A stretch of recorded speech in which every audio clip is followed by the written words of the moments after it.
All right, everyone, welcome back. Today's story is as wild as they come. It is nearing the end of 2024, and let me tell you, Disney is a ship in serious trouble. I'm talking about a full-on corporate meltdown. Bob Iger, along with the Disney board, has been jumping through hoops to keep the brand alive, and the whole thing's starting to look like a sinking ship.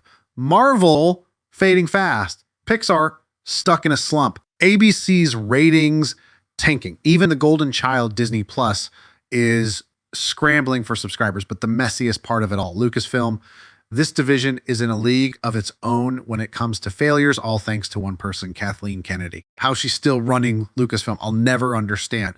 She's got to be one of the worst producers running a major film studio in Hollywood right now. Couldn't agree more. Lucasfilm is an absolute train wreck. It's like the hits keep coming. First, they gave us the catastrophe that was The Acolyte. Seriously, has anyone even mentioned it since? Now, here comes another disaster, the Rey movie. This project has been unraveling bit by bit, and from what I've heard, it's getting worse by the day.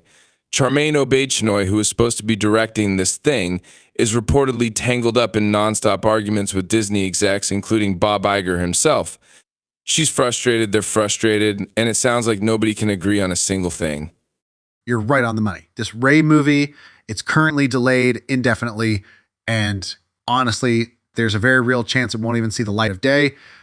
Stephen Knight, the film's original writer, jumped ship a while back. They have no one to fix up what he left behind. No script to go off and no clear direction. It's a ticking time bomb, and everyone involved seems to be feeling the heat.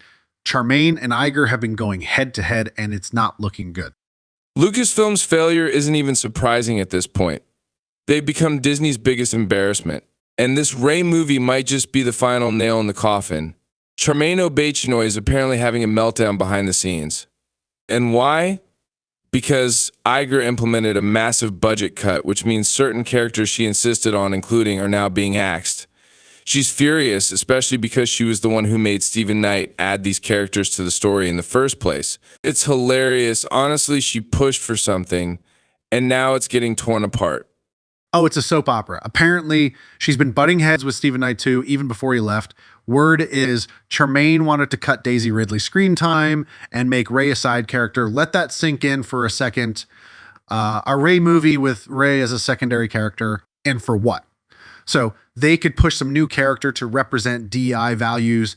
Knight wasn't having any of it. He wanted no part in turning this into an obvious agenda-driven project.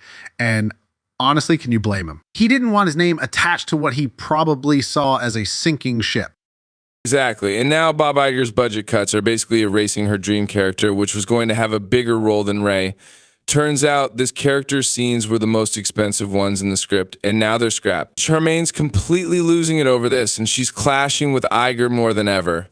Apparently, he's been warning her that if things don't get resolved, this movie might be canned by early 2025. The whole thing is one big, ugly mess. Honestly, who asked for this Rey movie to begin with? The fans sure didn't. They're trying to sell this as Star Wars Episode 10, but come on. It's just a forced continuation of the sequel trilogy set 15 years after the rise of Skywalker. It's painfully obvious they're just repeating the formula from The Force Awakens at playing it safe. Remember when Iger actually admitted that they played it safe with The Force Awakens because they practically copied A New Hope? This Rey movie is the same game plan. They're trying to use Rey as a safety net, but instead of doing something bold or original, they're still trying to push the same garbage that literally no one is asking for into another story. And Iger's not playing around. He's told them they need to have everything sorted out by the end of December if they want any shot at salvaging this project. They need a new writer, they need a new plan, and they need to decide if they're rewriting the entire story from scratch or just patching up what Stephen Knight left behind.